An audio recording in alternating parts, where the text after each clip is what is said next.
That's what we like to call it, Victory Monday. This is Beyond the Barracks. Brian Giffen with Coach Drayton, and we're live tonight from Montana's out here on Red Bank. Now, we switch it up just a little bit. We've been out here before. We've done this here at least once every year. But, Coach, there's nothing like a Monday coming off a convincing victory, a victory that had a lot of stuff coaches would be happy about in it. Yeah, absolutely. We were very happy with the way the team bounced back. That was important.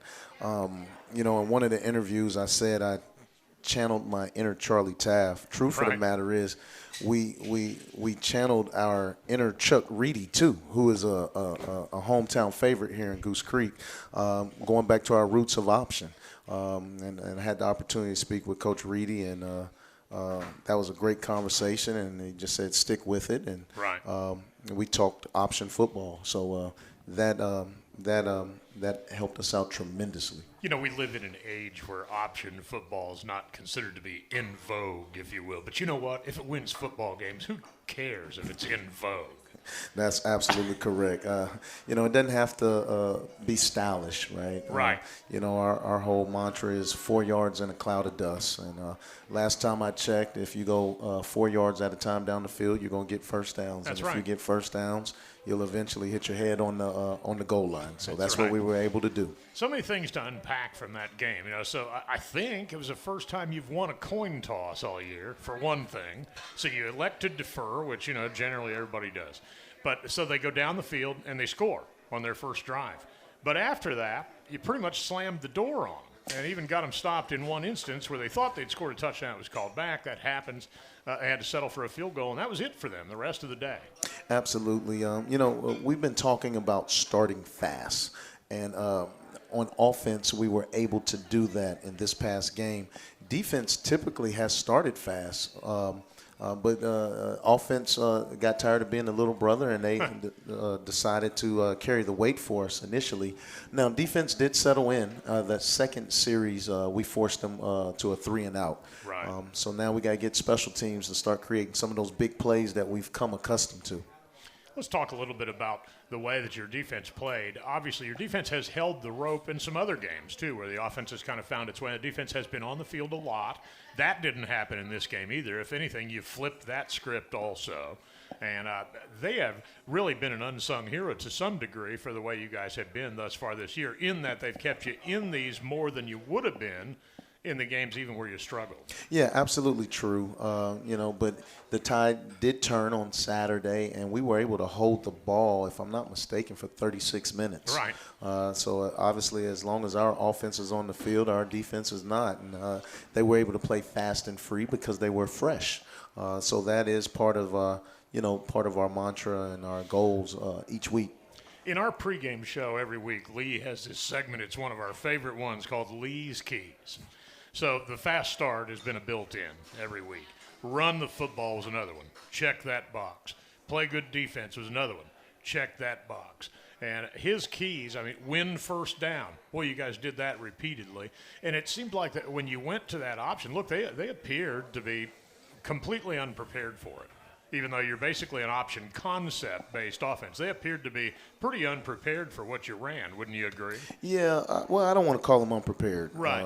But I think they wasn't used to the speed of the game. Right. And then the thing that I've been asking for that we were finally able to harness and get out of our guys was the fight. Right. We wanted to invite these guys into the deep end of the pool and then put them under. Our guys, we built it up all week that this was going to be a fist fight. And that's exactly what we turned it into, a fist fight. Quarterbacks, another example where we've talked a lot through 5 games about, you've largely played 2. You've played 3 altogether, but you've largely played 2. So you brought Kobe back out there. He starts the game. He gets knocked around a little bit and gets banged up during the game. Quentin comes out there. The bottom line is, out of both guys, I think that we saw a lot of what you guys have been seeing potential-wise and what they're able to do and what this offense looks like, really with either one of them running it. Yeah, absolutely correct. Quentin had a great day. He rushed for over 100 yards, and the offense itself I think we went for 336. Right. So anytime you can control the line of scrimmage, that's a recipe for success. So having done that, kudos to the offensive line. They did a great job, led by Mike Bartolucci right there at the center spot. He led from the front, and I'm very proud of what they did. Bulldogs defeated Chattanooga 28-10 at Chattanooga this past Saturday. This is the bye week, of course, so you have a little bit of an opportunity here to rest, regroup, get some guys well, and maybe that plays to my next question a little bit. Kobe got kind of dinged up in this game too and came out. Then Quentin gets dinged up and comes out, and Kobe comes back. I would suspect that this next couple of weeks would be good for both guys just to get them fully ready to go again. Yeah, definitely. For our team across the board, we're a pretty beat up football team right now. Haven't played some of the better teams at our level in the country. That toll weighs on you. Right. So we're looking forward to getting a little rest. My coaches won't get too much rest, though. I mean, we still got to recruit. Right. We have to continue to do a self-analysis and look at our program from top to bottom and see what we can continue to make better and throw out things that aren't good for us. Since we won't get back on the field now till October the 11th, what might this, if anything, mean for other guys that haven't played yet that have been banged up to this point, or is that too soon to say? No.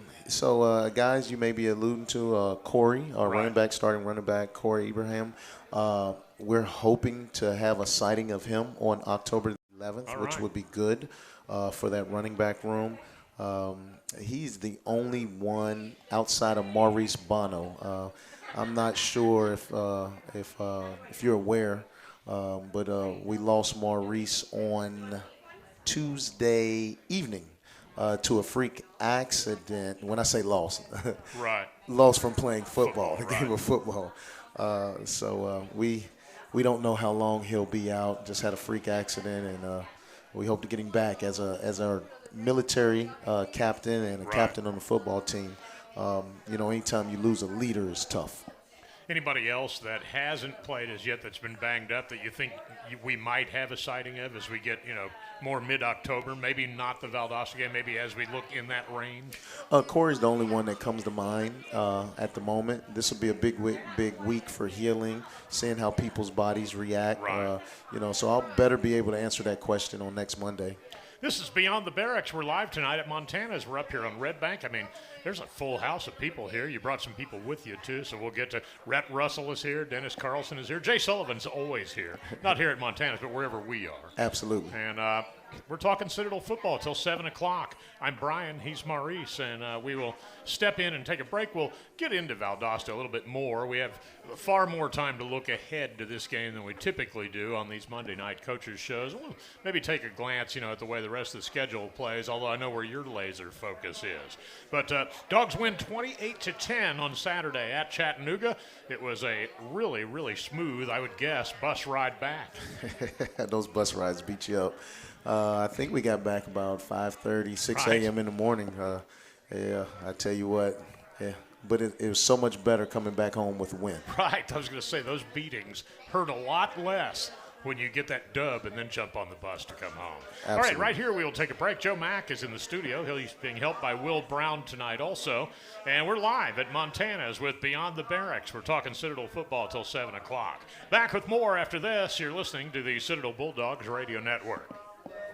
And we're back with more Beyond the Barracks. We're live tonight from Montana's. We're out here in Red Bank. And our guest now is Dennis Carlson, who is the video coordinator for Citadel football. And you do a lot of different things technical within the department. But technology has really, over the years, obviously headset to sideline communication has been a part of football for a long time. But communication generally has really come a long way the last few years.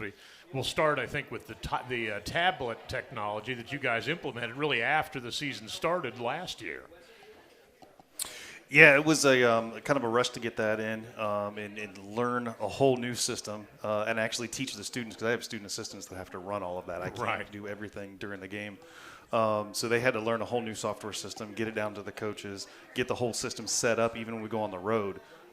put a whole basically Wi-Fi system in the stadium, with all the equipment and everything. So they've done an outstanding job learning the hardware, the hookups, the software, how to run it. And it's been relatively painless now for most of the teams. We just get into the stadium. It used to take us, 2 hours before kickoff. Now most everyone's showing up around 3.5 hours just to make sure everything gets set up because there's so much now. Now, how have you risen to the role that you're in? Talk a little bit about your background and what got you to where you are. So school-wise, I went to college for finance economics, but I've always been into tech. I was actually telling Coach Pinnell this morning, way back when, before Windows even existed, we had the first computer we had in the house, and I was, taking it apart, looking inside of it, how does it go together? Of course, my dad, completely lost it when he saw that. That one actually got hit by lightning and was going out, so he went out and got a new one. Of course, I want to take that one apart because that was the first Windows computer. Well, what's different about this? So that's ever since then, that's kind of what I've done. But I didn't go to school for technology because that was back in the day where technology's changing so fast. The curriculum didn't keep up. You'd graduate with a degree and you're 8 years behind already. So I just kind of always stuck with it. When I started coaching in 2007, I was just the guy that could get those computer files off the camera onto the computer. So they said, here, this is you. So ever since 2010, Huddle became a big deal for the high schools and small colleges. So I just learned with that. Ended up with Southeastern Louisiana University for 2 seasons before. So it just, staying with the technology, the software, things like that, just have always been, a strong suit for me. In the course of a typical week, what's it like for you? What do you have going in the courses of a week before a home game, for instance? What are the areas you focus on as the week unfolds? Well, it all starts on Sunday because we get every game from across the country from all Division I schools. So all the teams that we're going to play, every conference opponent, even if we've already played them, we still have to download. That automatically hits our system and go through and make sure that it's all correct. So that's usually about a half a day of just watching everybody else's game to make sure they input it correctly. All the data that we use, there's a third-party data vendor now that every team across the country uses, and make sure their data lines up and syncs with that video. So that's pretty much all day Sunday. And then Monday for, Victory Monday, we go through all of the broadcast, all of the ground camera highlights and everything to collect for highlight videos for the kids for the following week and start figuring out what that theme of that video is going to be to show before the next home game. Now, on the in the course of a game day, say there's a game day at Johnson-Hago at 2 o'clock kick. A, how early are you there? And B, how does that roll together for you? Well, game day, home game day actually starts Friday morning. Lucas Ferreira does all the TV broadcasts. Right over there. He and I will get in there about 10 o'clock on Friday morning, set up every camera in the stadium, configure the entire broadcast system, make sure the officials replay works, the coaches' video feeds, everything works inside the stadium. Because usually by about 3 or 4 o'clock-ish, the visiting team is showing up. Well, yeah. So then I've got to bring them in, show them how our setup is, because we have it completely set up different than what they're probably used to. And then on Saturday, I'll get over to the stadium about 11 o'clock in the morning for a 2 o'clock kickoff. And as, of course, during a bye week, it's not a bye week for you guys. I mean, you're just working on other projects, right? This is all kind of a maintenance and update week for me. We've got a coach's software that needs to be updated tonight. Actually, after I leave here, I got to go to the office. Once the coaches get out of the office, that's kind of my time to get in there, work on their computers, do the updates, and get those things fixed and working. And then in the press box this week, we've got some things to tweak and fix from the last couple games. One of the first things I learned when I met you, it was the very first day I was at Johnson-Hago, just trying to set up equipment that I had never set up in that venue before. And, of course, there hadn't been a game in it since, November the year before. You know how that is. The stadium's kind of been dormant for – so the one thing I learned about you right out of the box is you were the go-to guy if you had a tech question in the building to ask. And you helped me sort through some stuff, man. It made my life a lot easier a couple of times. Yeah, being a smaller school, smaller campus, we have our campus IT department, and, James McAnally does a ton of stuff for us at the stadium to get that set up. But obviously he's there all through the week, normal Monday through Friday to support them. So Friday night, Saturday, he's not there. It's kind of everything does fall kind of on me to know how all that stuff works. So again, it was just kind of a baptism by fire kind of thing, just to make sure I knew everything in that stadium. Now, how much do you commiserate or communicate with coaches when you're going to develop film for them to watch on an upcoming opponent, things like that? Do they give you guidance on specific things they're looking for, or how does that come together? How do you help them get those things together? So it's pretty much standardized now. The old days of each school kind of doing their own thing and communicating with them and trading and whatnot, that's all kind of gone out the window. It's just one central database. We all upload our games. As soon as the game is over, within an hour, our game is uploaded there. The other teams have uploaded their stuff. It automatically hits our system, and it's all standardized as far as how many camera angles, when the camera starts, when the camera finishes. So it's pretty much, everyone's gotten used to that part of it. And then, like I said, I'll get on there Sunday morning, and I'm getting all of that film in for them before they've even had a chance to look. So it has to be there before they even go look for it. Right. Well, another thing that has come along this year is the helmet communication capability. Can you talk a little bit about that? Yeah, so Gary Montier, our equipment manager, handles all of that, learned how to get all that installed inside the helmet. I've helped them out with during training camp, during practicing with it. Right. We have that mute cutoff switch. 15 seconds on the play clock, press that button, mute the microphone. So in the quarterback's helmet, he can no longer hear anything. Right. Get him used to that timing cutoff. And from my understanding is the quarterback can hear every coach that's on that channel, the offensive channel or the defensive channel. They just hear the coaches talking. Right. And then as soon as we mute it, their helmet obviously goes silent. So it's at the 15-second mark or the snap of the ball. So once that ball's snapped, they have to get muted. Otherwise, they would hear the coaches talking in their ear. Now, how elaborate a setup is that? I would assume that's also pretty heavily encrypted just because everybody uses it. Yeah, so that's through CoachCom, which we've always had for our coaches' headsets, right. And we picked them because it was a very simple add-on to that system. As far as the cutoff switch, it's really simple, just a battery pack up sitting next to the clock operator, and they just have a switch. They press and hold, it just mutes everything, and it mutes it for both teams at the same time.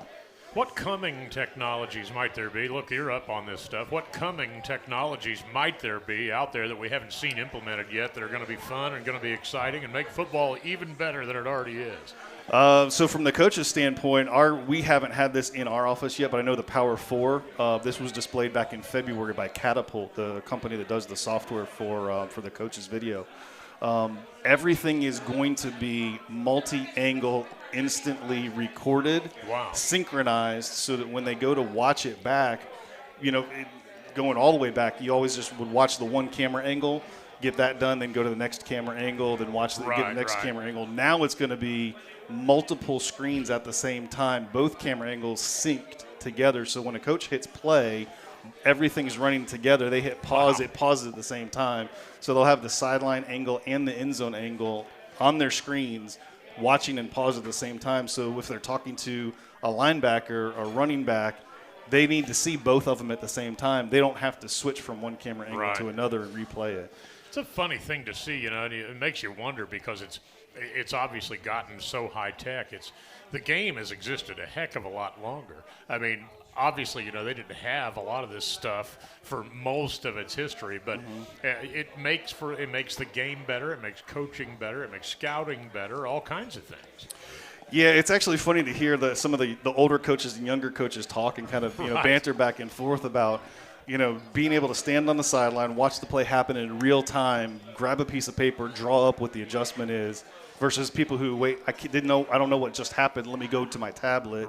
Let me rewatch it before I can even figure out what's going on. Because some of those older guys, they've just been watching football so long on the field. When I first started coaching, one of the guys, was yelling at a player behind him because he wasn't even in the right spot.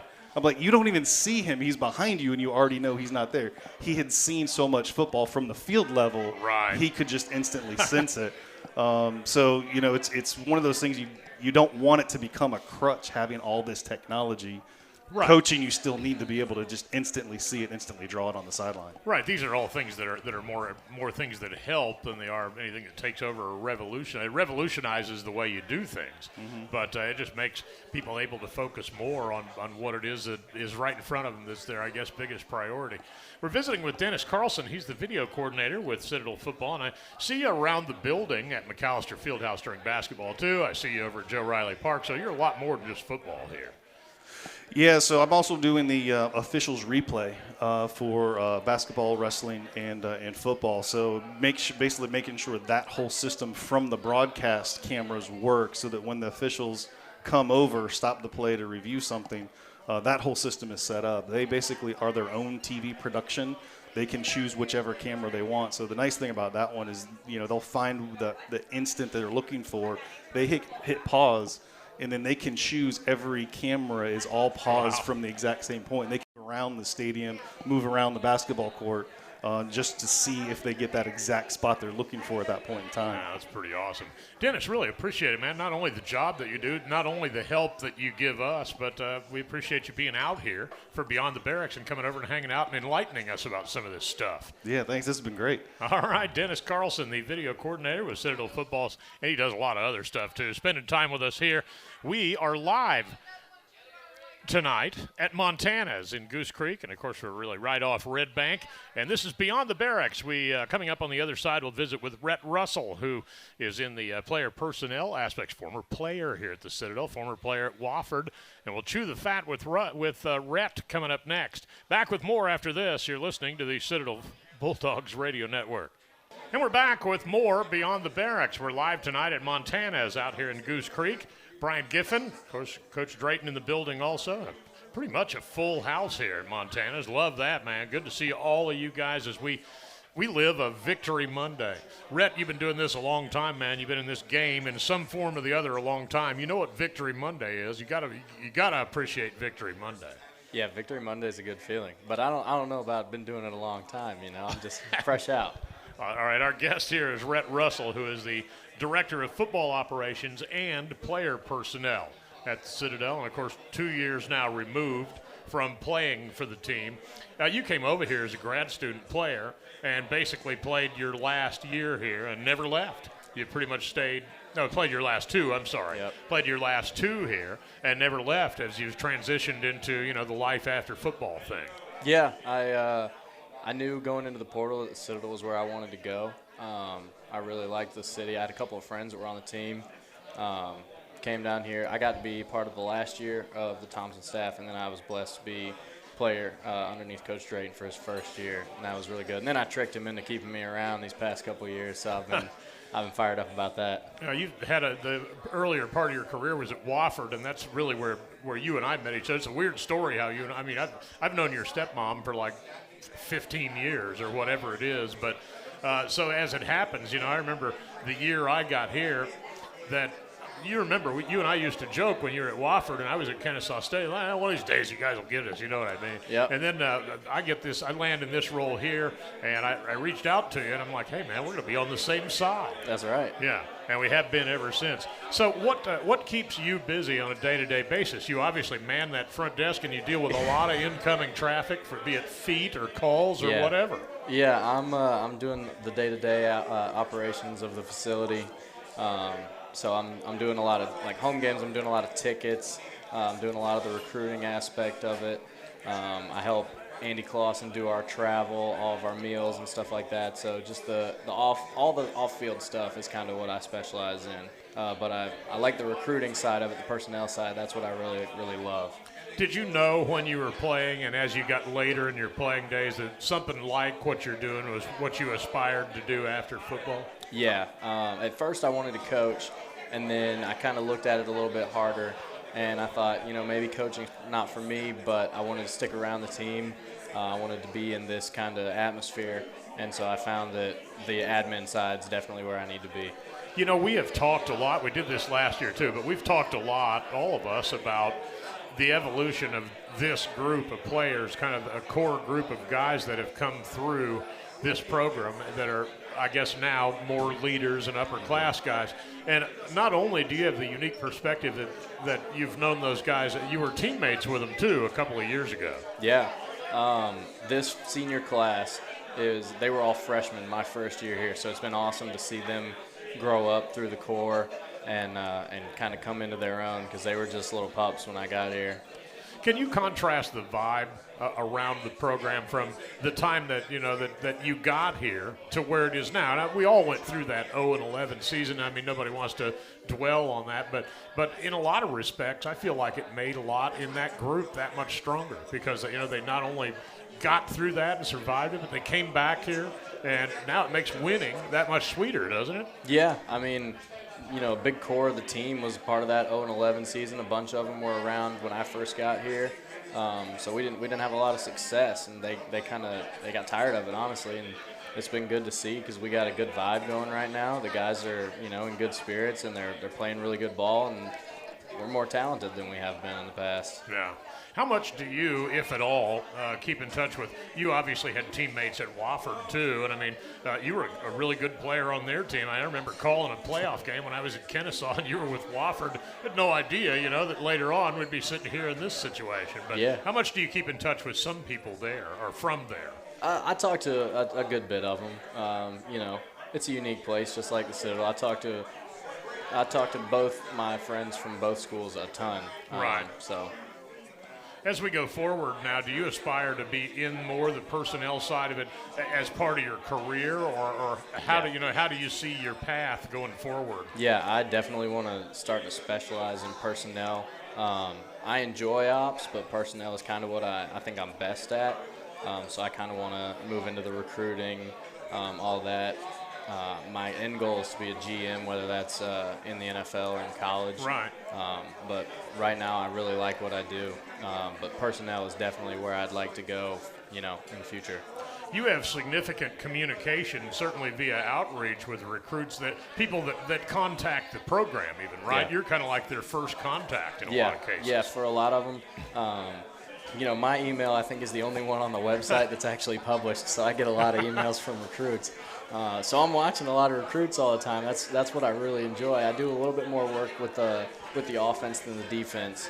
I still got a couple of my guys on the defense, but offense, I do a little bit more with them as far as high school. And then when the portal season comes around, I'm going to really dig deep into the portal. That's really fun. You told me last year when it was, you were ready to start your first season after playing career. I asked you, hey, how much do you miss it? No, I don't miss it. 2-a-days or whatever. The heat and the pads. You miss it now, don't you? It's been a little time. You miss it now. Yeah. Last year, I was fresh out. 6 years is a lot of time to play college football. And, right. I had my fair share of football, so I was happy to not be going to practice and lift all the time. But yeah, I miss it a lot now.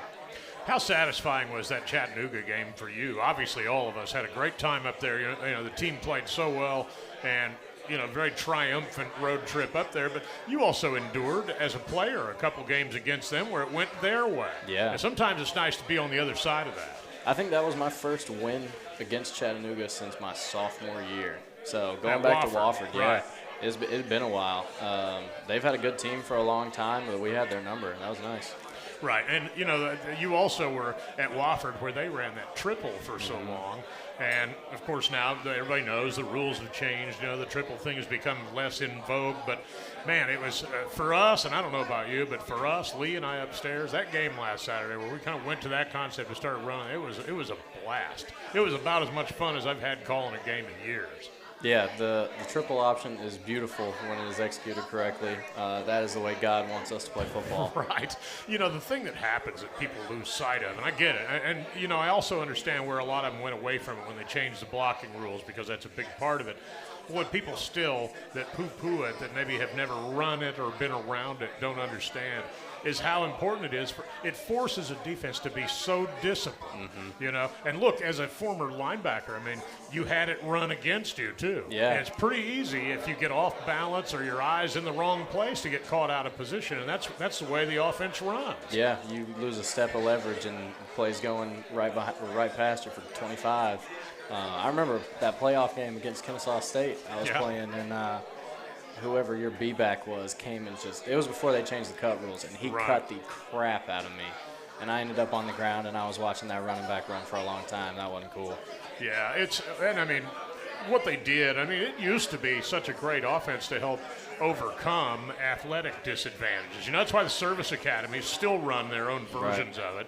And I think in concept, it's still a great offense. It's just now you have to figure out a way to run it where you're not going to get, you know, illegal blocks called on you every other play. But honestly, I mean, after this last Saturday's game, I so enjoyed calling it. It's interesting to see how we open it up. If we open it up like that, great, because it obviously worked. Yeah, I mean, I'm not a scheme guy, but Coach Owens and the offensive staff, they're doing a good job with it, so I'm excited. It's fun to watch. Right. So now you got Valdosta State coming in. We do, I mean, here in a couple of weeks. But it's also a bye week. How busy in your role are you during a bye week? I'm doing a lot of the same stuff, but I'm also looking ahead, so – the big thing that I'm going to do this week is we're going to get started working on the Ole Miss trip. Because we're taking a plane to that one, and we don't fly very often. Right. So we got to do a little bit of extra stuff to get ready for the flight. Yeah, man, I've been working on that myself because I got a basketball game on Thursday, then try to get to Mississippi on Friday, and come back with you guys on Saturday. That's going to be a little tricky, but I think they got it all sorted out. Yeah, that's going to be a lot. Yeah, well, Rett, we appreciate it, man, and obviously the one thing about football season is it's always going to come back around. We got a lot of this one left. Let's see if we can go have some more fun like we did last Saturday. Yes, sir. Absolutely. All right, that's Rett Russell. He is the Director of Football Operations as well as the Player Personnel Director with the Citadel, and spending time with us here on Beyond the Barracks. We're live at Montana's, and by the way, Beyond the Barracks is presented by Cutwater Spirits. We're very thankful to them also. Back with more. Coach Drayton will be up here in just a moment. We'll have another guest, and we'll also talk a little bit about how Coach plans to spend his bye week. Back with more after this. You're listening to the Citadel Bulldogs Radio Network. And we're back for the final segment here. I almost said ESPN Fan Talk, which would have been factually correct a couple hours ago, but this is Beyond the Barracks as we talk Citadel football tonight. And we are, of course, out here at Montana's on Red Bank. Our guest right at the moment is Corey Moraux, who is a grad student walk-on who came over. And, man, first of all, let me give you a little bit of mic volume. But Coach Drayton has raved about the fact that you've played an integral role with the football team. Yes, sir. Yeah, so you're a local guy. Let's talk a little bit about that and how you ended up at the Citadel. You obviously played at Tusculum, but how did you end up here? Yes, sir. So I'm a local guy. I'm from Oaks Corner, South Carolina. I grew up there, went to St. John's Christian Academy. Yeah. I went to Tusculum University. I actually walked on there as well. Earned a scholarship and got my degree. I took some time off from January to about May, and then reaching out to schools and stuff. I was working a blue-collar job, and the Citadel reached out to me. I knew about Coach Drayton. Obviously, he went to Berkeley High School. Right. My parents, they went to school together. So kind of already had that connection without actually meeting him in person. Right. But, yeah, they gave me a chance, and I've just been trying to make every moment count. Now, how are you finding things here? This is a unique and different culture, than other places that you'd go to play or even work in college football. The Citadel's unique kind of in its own way. Yes, sir, it is very unique. Obviously, I know about the Citadel a little bit. But other than, actually being on campus and seeing the cadets and, their way of life, it gives me I respect it a lot. I feel like it sets us apart from other schools in our conference and in the country because, those guys, they go through a lot throughout their day, and it's really neat to see. I've talked about this with players from various programs here at the Citadel. I mean, the mental toughness thing, that it takes mental toughness to be good in any sport and to be a good athlete. And mental toughness is part of your everyday life at the Citadel when you're, a cadet and you're going through all those things along with taking your college courses, along with football practice, all the things. You're a cadet on top of that, so mental toughness is kind of something that's built in from the beginning. Yes, sir. It definitely is. And I feel like that is something that our team has really been striding to find. We started off a little rough, but as the season has been going along, we've really been focusing on that mental toughness aspect of the game and really trying to set ourselves apart from other teams in our conference and in the country by having that mental toughness. Right. So give me your impressions. You had to be pretty happy Saturday night too. Oh yes, sir. I was real happy. I was fired up on the sidelines. Those guys. We went out there and we just dominated and we played our brand of football. One of the things that a lot of us talked about after having it was a rough first half against Gardner-Webb. The second half, team actually played well. You just kind of got in a deep enough hole. You didn't quite get all the way back. But then to come off the Mercer game, from a confidence perspective, having a game like this one, to go up there to their place, to a team that's pretty much beaten us fairly handily the last several years, it's got to be a huge confidence boost for the team to have done that at Chattanooga. Now, of course, you got to elevate your game and go get more. Yes, sir. Our biggest thing that we've really been trying to focus on is starting fast. Right. I feel like you said, the Gardner-Webb and our Mercer games, we kind of struggled with starting fast and finding our pace. But I really feel like our preparation and practice from Tuesday to Wednesday and Thursday, our work days, we put on that hard hat and we just went to work. We attacked it, and that was one of our hardest practices of the week all season. Since fall camp. Right. So I feel like that is what really set the edge and set the goal for our team. It's getting lively in here, isn't it? Yes, sir. Yeah, so what's the long-term goal for you? Do you plan to coach? Do you plan to stay in, sports or in football specifically in an administrative role? What are you thinking about what lies ahead? Yes, sir. I love football, and I want to be around it as long as I can and get into coaching. So you plan to coach at some point. Well, yes, sir. I mean, the one thing about the graduate assistant route is a good way, certainly, to get started doing that. But if you had to say one thing that you've learned since you've been here that maybe you didn't know when you were at Tusculum, what would that be? I would say the rules of the game. I've learned a lot from Coach Drayton and Coach Coaxum and, a lot of our other coaches about the rules of the game and special teams and those aspects that a lot of people, I would say don't really pay attention to, but for us, those are important aspects. Those are game-changing parts of the game, being able to focus on, special teams and knowing all the rules. It sets you apart.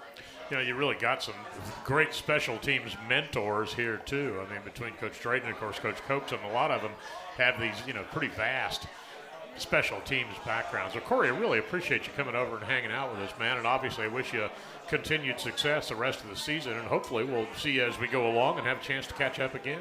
Yes, sir. Thank you for having me. That's Corey Moraux of the Citadel spending time with us here. Coach Drayton will come back up in just a couple minutes, and we'll put a cap on this one. But, yeah, it's nothing like a Victory Monday, and that's what the Dogs are celebrating today.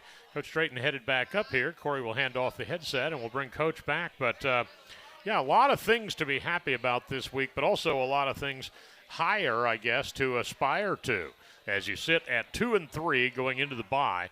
And, of course, look forward to a non-conference game with a very tough, I might add, Valdosta State team. That'll be the next one, and that'll come your way on the 11th. 2 o'clock kickoff, 1 o'clock pregame. We'll have all of our coverage and, of course, everything ahead of that. Coach Drayton takes a seat back here now, and I was telling Corey a minute ago, it's got a little livelier in here. Oh, yeah, this place is jumping on, especially Tuesday and Thursday nights. Is that right? Karaoke night. Is that I right? tell you, they do a phenomenal job here. The food is unbelievable. Karaoke night. Now, do you show up and sing? I've been known to frequent this place. I'll tell you, my favorite artist is John Denver, of all people. Really? And I love singing Country Roads. Really? John Denver. Country Absolutely. Road. I see your wife over there shaking her head. I'm not sure what to make of this, but we'll get to the bottom. Now, if we can, let's say, if we win, say, 5 games in a row, will you sing it on the show? Absolutely, I will. That's just playing along, of course. Bye week upcoming, more serious stuff here. Obviously, we talked in the open about bumps, bruises, guys that need to heal up. Everybody's going to be critical for the stretch run of this season, which, now after this bye will be still more than half of it left. What are your areas of focus as we get into the bye? So right now, we're going to do a program focus on a self-evaluation. Now, I will say this, just talk defensively. We are improving. We have improved every year, 2023, 24, 25. For instance, in sacks. At this time last year, We have improved on our sack total, and that was an emphasis.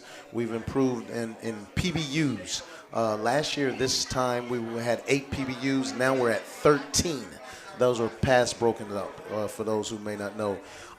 It was a big emphasis on getting hits on the quarterback. In 2024, to this time, to this date, we only had 2. Right now, we're at 14. And you ready for this? In all of 2024, we only had 14 hits on the quarterback. Wow. And so we're at that number right there. So we're getting better. Interceptions, we definitely got to get more. We only had 8 last season. We have 4 now. Just happy with how we're progressing, but we want more. Right. Offensively, what I'm happy about in the last game, we scored on our first possession. Right. And that was big. Actually, we scored on our first 3 possessions. So anytime you do that, that's going to put you in position to have opportunity to win. We cut down on our MAs, missed assignments. Right. I call them sins, self-inflicted negatives. Right. So we cut back on that. We cut those in half. We were able to get drives started. Very happy, and we didn't talk about this earlier when we were talking about goals. We wanted to start fast, Right. but we did not talk about the middle 8. Right. That's where we want to be really, really good, in the middle 8. Statistics and studies have shown us if you can win the last 4 minutes of the second quarter and the first 4 minutes of the third quarter, it increases your chance to win by 75%. Right. So we got to get better there, but we are, and we have already shown improvement. Our pass game was very efficient. The time of possession, what we talked about earlier, and then we went 3 for 3 in the red zone. So, we're going to look at those types of things during this bye week and hone in on that and try to execute things that we aren't doing as well. Before we leave here, I wanted to get on this topic for a minute here. This last Saturday, Garrison Johnson wore number 16 in honor of Rodney Myers. And honestly, your tribute in the post game where you spoke with Lee about it, I can't say it any better, so I'll just let you lay out how that happened. So, I don't want to be a corrector, but it's Stanley Myers. Right. Yes, Stanley Myers. Roger Meyer, believe it or not, was one of my high school coaches. Did I say Roger? No, Stanley. Yeah, Stanley yeah. Myers. I'm sorry. Stanley Myers, Yeah, best friend, Right. good man, attorney out of Swansea, South Carolina. He bleeds blue or bled blue for the Citadel. Passed away unexpectedly in 2023. He is the reason why I came back Right. to the Citadel. One of the reasons. I was minding my own business in the NFL. Right. I was living a great life, a Right. cushy life. Hanging out with Pat McAfee and whatever else. Absolutely. Trying to get Dustin and Coach Covington to come up to Green Bay to visit me, or Raiders, or wherever I was living at the time. He talked me into coming back, and then he left. Everything happens for a reason. Right. But we wanted to honor him because he meant so much to me, and he meant so much to the school and to our football program. So we allowed Garrison to wear his number. Right. And, Garrison represented us very well. He represented Stanley well. From a confidence perspective, last thing for you, this has to give your team a huge lift going into this bye week too. Now, of course, you try to maintain whatever mental edge you take from it through a bye, but it's got to give you a huge lift from a confidence perspective, and it's got to remind everybody that you go out there and execute your assignments. You can play with anybody in this league. Absolutely. Because we were able to map out the week and tell the team what we were going to do, how we were going to do it, and with them doing their part and finding success in it, it's easy to point at the blueprint Right. and show them the blueprint of how to win. I know that this team they'll answer the call. They'll be back. They'll be ready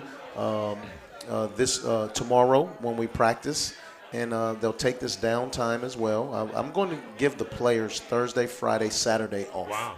It's important for them to be human beings. Right. It's important for them to be, a college student. So we'll do that. And everything in my fiber and my being says they're going to show up that following Sunday before the Valdosta State game ready to rock and roll. Right. And, don't sleep on Valdosta State either, to the fans, as Coach well knows here. Yeah, it may be a D2 program as a non-conference game, but it's also a perennial national championship contender at that level. Absolutely. When you think of Valdosta State, winning championships is in their DNA. Right. Been doing All it for they do years. is win. They've been doing it for years. And truth be told, I did not want this game. They said, Right. well, Coach, you wanted North Dakota State. I did. But I did not want Valdosta State Right. because I know what they represent and I know how they play. And it's just very, very good DNA, very good bones. And if we do not come out in the manner in which we did this past week, Right. we'll get embarrassed. Yeah, got to take it seriously from the get-go and get out there and get after it. Yes, well, sir. Coach, want to say thanks as always. Appreciate it. Obviously, I hope you enjoy your week off, whatever level of it that you get, your game-free week.